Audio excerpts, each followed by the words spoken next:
What is up, friends? My name is Laura. If you've never visited my YouTube channel before, welcome. You've seen in my previous two videos, I have been talking and been over here in Thailand. This is my second time over here, and one of the islands that I just went to visit for a full week, so I really was able to do basically it all, was Ko Samui. Ko Samui is a super famous island, obviously in Thailand. It's one of more of the northern islands, so you really wouldn't be getting there from something like Phuket.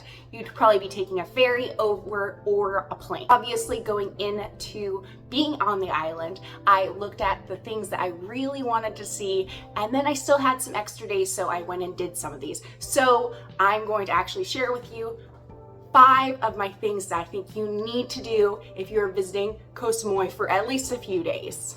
These will be in no particular order, I will say that, but I will tell you which one was my favorite. Spoiler alert, that's going to be number 3.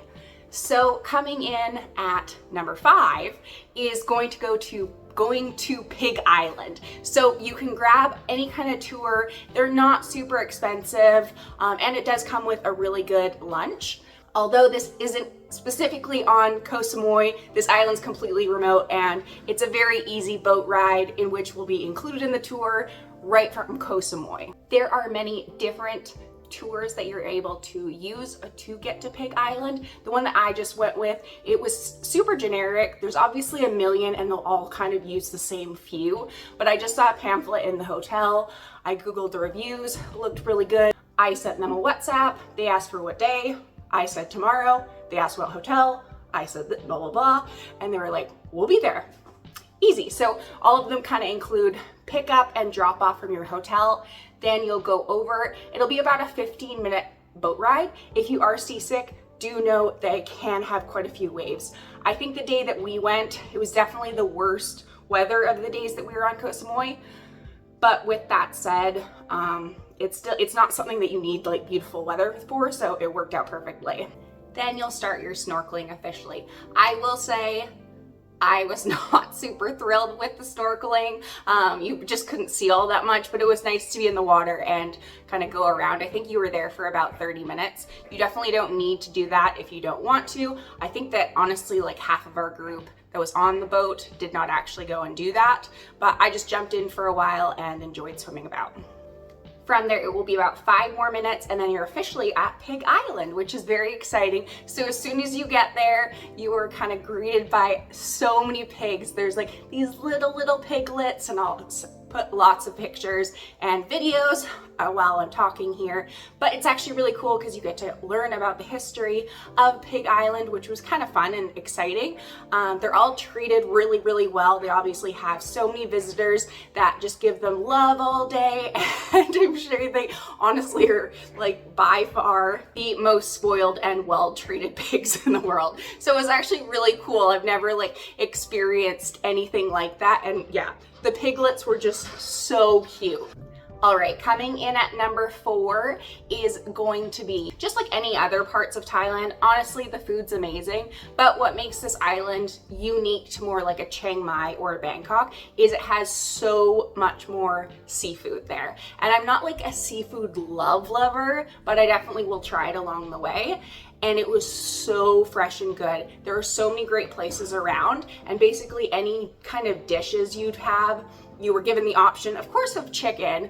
That's like a staple anywhere, but just like prawns or shrimp or anything like that, that also could be added to like a pad see ew or something. Honestly, how I found the places wasn't like going on Google and writing out a list. It would just be while I'm hungry throughout the day, if I'm out exploring, I would just kind of pull up Google and put like food places near me and see what kind of came up as good reviews and headed on over there. Made sure they were open.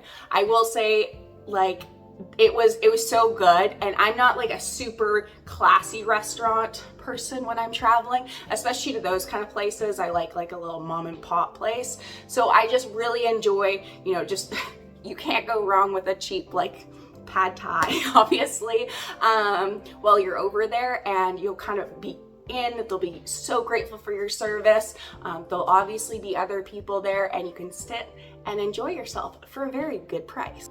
Coming in at number 3, which I said was my personal favorite, and I feel like this really isn't talked about because people like to go, go, go. For me, I really enjoy, and obviously this is just me, but renting a scooter and going out and about. So if you don't feel comfortable renting a scooter, you could hire a car and they will bring you around.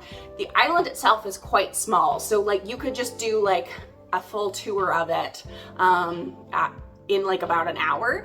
But what I just love to do, and it actually just took me like 2 different days, is I was just seeing what was coming up on the map as I was scootering at my own pace. It'd be like, oh, there's a temple right here, let's check it out. Oh, there's this beautiful beach right here, this is amazing, let's go here. So the first day I did the whole south part of the island.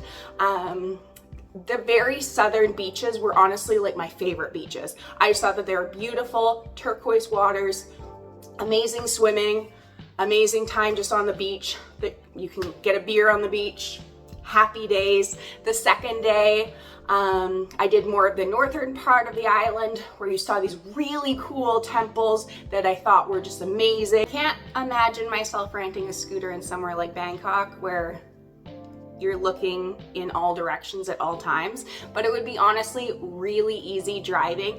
For like North America, it will be on the other side of the road, but if you're just kind of careful and don't go too fast, it is just a really like independent, free, fun time that you're just on no one else's schedule but your own. If you want to explore an area more and see it, you can. Along the way, I saw waterfalls, did some waterfall hikes. Highly recommend when you're out traveling. Next is actually just going to be something I want to touch on. This will not be for everyone. Some people don't enjoy it, but if you are certified or you want to get certified in scuba diving, it's an excellent area for that. There's a lot of different dive shops and they'll take you either to some nearby islands, or you can start, of course, right there in their swimming pool for the first few days. I'm PADI certified and we went out.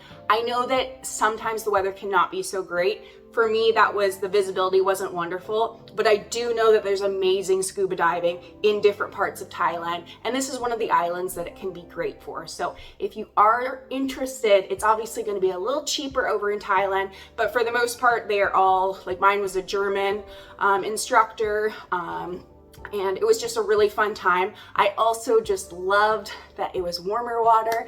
I have definitely scuba dived in warmer water, but not for over a year. I've been scuba diving in Northern California and Monterey the last few times prior, and that's just so much colder. So it's nice to be in a smaller wetsuit, shorter wetsuit. Didn't get cold at all. The 5th and final recommendation that I have for Ko Samui is going to an elephant, or actually there's a tiger sanctuary there. I didn't personally go to the tiger sanctuary, and that was just because I went to it in Chiang Mai only a week prior. So I'd already experienced that. Again, putting some pictures. I do highly recommend it. It was so cool to see these cute little tigers close up. You don't like pet the baby ones, but the other ones, there's an instructor with you and you kind of can just pet the back of them, and it's just really, really fun. But also Ko Samui has quite a few elephant sanctuaries as well. There are a few riding ones, I will be honest about that, but I did not choose that kind at all. The one that I chose, I honestly had been to a few sanctuaries before, so I just chose because I want to see the elephants again. There was one and it was about $18 US, and you could just go and they would like educate you and you'd hang out with the elephants for about an hour. So I just showed up. They had a group leaving soon. We went around, we got to feed these elephants for about 20 minutes, and then they left you with about 6 elephants, most of them like a few years old, so there were no babies there, and all of these were rescues, and you could like pet them and like give them some love and bathe them if you wanted. So a lot of great options with a very affordable, not taking the whole day, but just like really fun sanctuary. Of course, there's so many other things to do in Ko Samui, but those were just kind of my favorite things that I did throughout the week that I was there. If you ever are going and have any questions for me, please leave those in the comments below. Or if you're just like, this sounds super cool, let me know which one you would prefer to do in the future at some point. Thank you so much for watching. Please make sure to give this video a like. It is the easiest and shortest way you can do to support me and my channel and my dog Thor. Thanks so much for watching. Keep living life.